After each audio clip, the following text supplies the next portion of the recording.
dumpster Dems getting smacked across the face with the most obvious political advice of all time.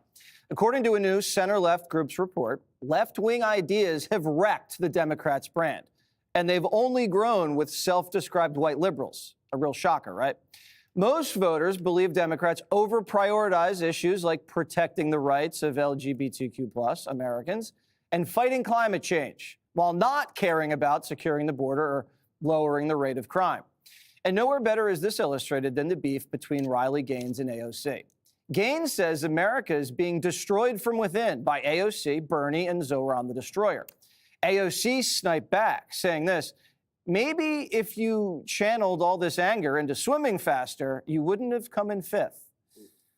And now Gaines says, let's settle this beef with a battle of the wits. I want to honestly challenge AOC to a debate. She can defend socialism. I will defend capitalism. She can defend removing God. I will defend embracing a biblical worldview. She can defend child sacrifice. I will defend the sanctity of life. Any of the radical, insane democratic policies and platform that they stand for, I will debate the opposite. I'm challenging AOC to adhere. But here's what Gaines would be up against in a debate.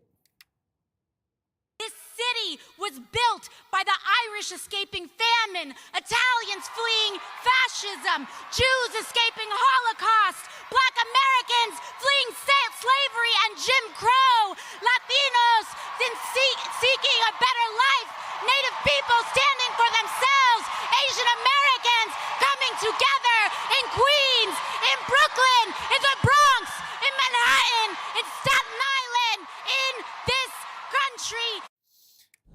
All right, so Dana, the fight between AOC and Riley Gaines, what does that represent? Well, it's interesting on several levels, which is that one, women can fight in politics just as well as men in terms of debating, and I would love to see a debate on the merits, right? Because I do think people are a little too siloed. Like when Hannity hosted the Newsom-DeSantis debate, I couldn't wait to watch that.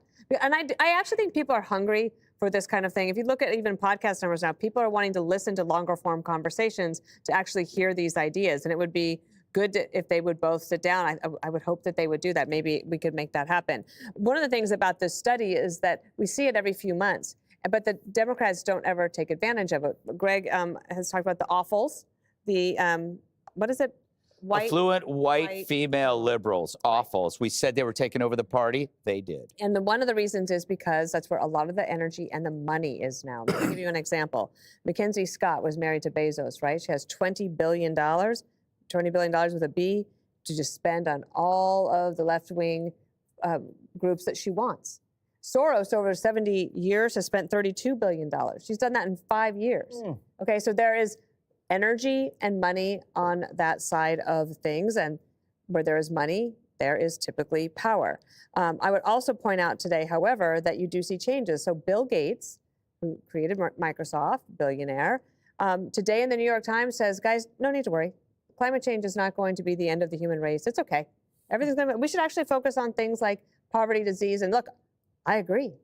But how long has it been? I've been doing those issues for a long time from a comms perspective, and this was always going to be the case, that climate change was going to be the end of the human race. And where did that idea come from? Where did that money come from? Who pushed that? And if you trace all of that back, you can see where the Democrats were paralyzed because they had to toe the line of the people that were funding the causes. Gates, another one, Dana, where the X just takes the money and throws it to the communists. Am I right, Greg? You gotta have a prenup, gotta have that prenup. That is not unusual. If you go onto Grok and you put in, like, who are the 20th richest women in like America, the majority are either daughters of billionaires or divorced from billionaires. Yeah. And you can see where they like, whether it is Apple, what's his face? Jobs' ex-wife, Lauren Powell, or Gates, or whatever. They're all spending that money on activism. I think we need a bicathlon with AOC and Gaines. Debate swim, debate, swim, and then a hot tub party at Kudlow's. I don't think AOC could keep up with her. But this, again, it reveals the hierarchy of grievances and how it turns women against women. AOC is not brave. She's throwing women, biological women, under the bus to gain some kind of virtue signal from men who pretend to be women. This is going to look so bad. And imagine what a better place the Democrats would be if they listened to the five. We have been talking about this forever. I'm beginning to think that maybe on this show from now on, we give the worst advice so the Dems will do the reverse. It's kind of like the Dems are like the daughter who only dates guys her parents hate. So if we actually said, you know what? Everybody should be trans. I think we should all have 16 pronouns. Then they would have probably embraced more traditional things, because none of their stuff is based on truth. It's based on reaction, identity, the instant gratification of status that they get from being seen as caring. It's kind of sad. They got to start seeing people as individuals and not as identities, because it's also this is one last thing, getting my thoughts together. They say that they want women to be strong, but they also want them to identify as victims. You can't have both.